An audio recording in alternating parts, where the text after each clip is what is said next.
Why Sudan? A lot of people ask me, why Sudan?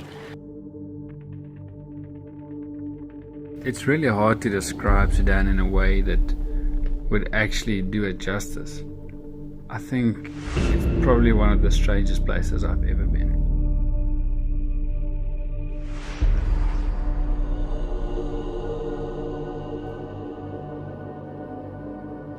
Sudan's basically about triggerfish. That's it. I mean, there's you know, these little buggers are on the flat all day, every day, doing their thing, running around, terrorizing crustaceans and crabs.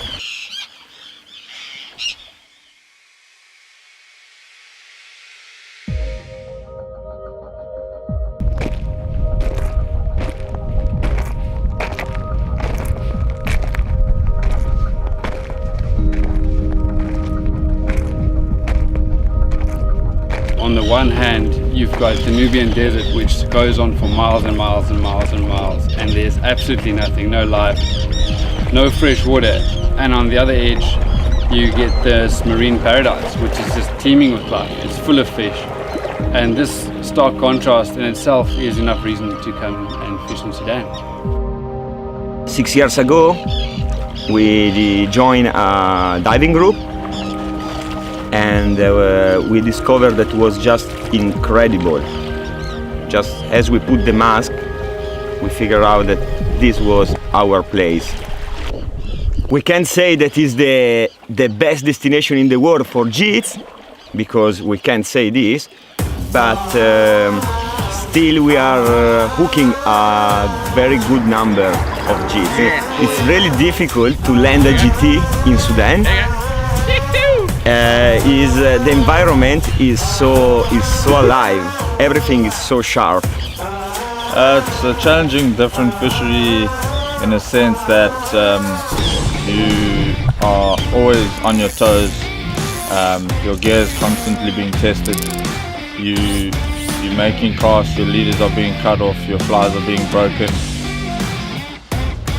You got to stop them, otherwise you're going to have a broken fly line, broken leader, and a broken spirit. So.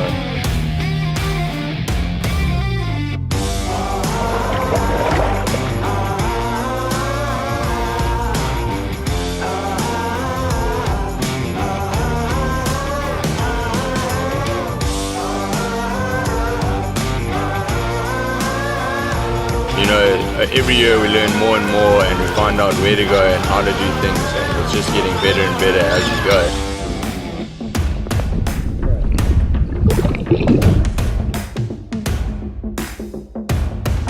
The Red Sea, I would say that is a quite unique environment. It's not an ocean, it's a sea. It looks like a lake actually. There's no tide. Maybe 20-30 centimeters, that's it. I think the trigger fishing is so good in Sudan because first of all we have a very small tide. You know, most days only about 20 centimeters. And this makes quite unique the place because you can fish, you can wait the flat all the day. You maybe get 10 shots, you maybe get one shot, you maybe get 40, 50, 60 shots a day at different fish. You're going to make those shots count. I think the appeal is that, you know, they're not easy to catch. You know, and every single day, even every single session is different.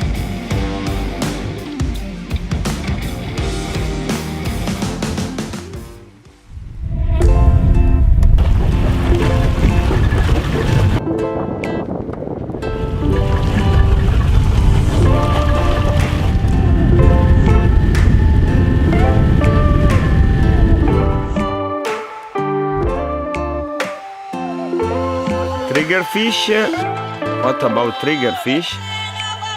I love them and I hate them.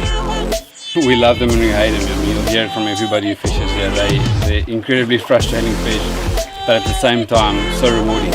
They drive me insane, but I think they're amazing at the same time.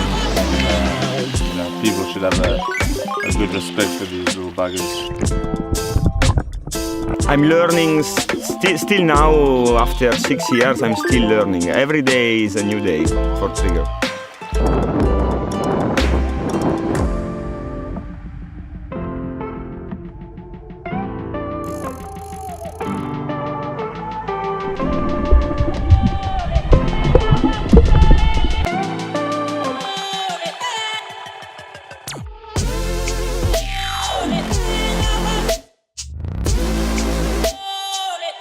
They're way stronger than you expect. I mean, you don't expect a fish with that kind of shape and build to be that strong. I mean, it's always great to see the reaction when that first run happens and people, wow.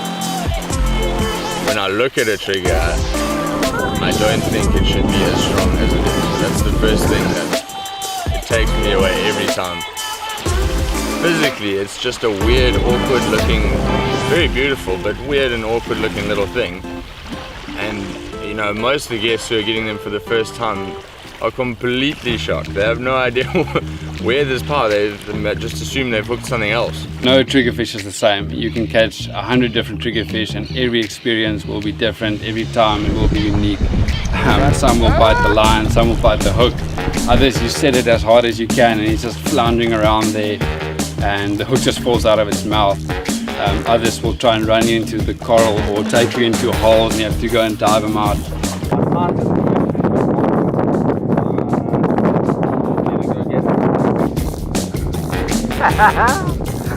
They have a very different attitude. Sometimes they just, as the fly land in the water, even on the head, they take it, and sometimes no, they are almost impossible. But I think this make this fish a quite unique creature in the sea. Man, I'm sweating. My eyes are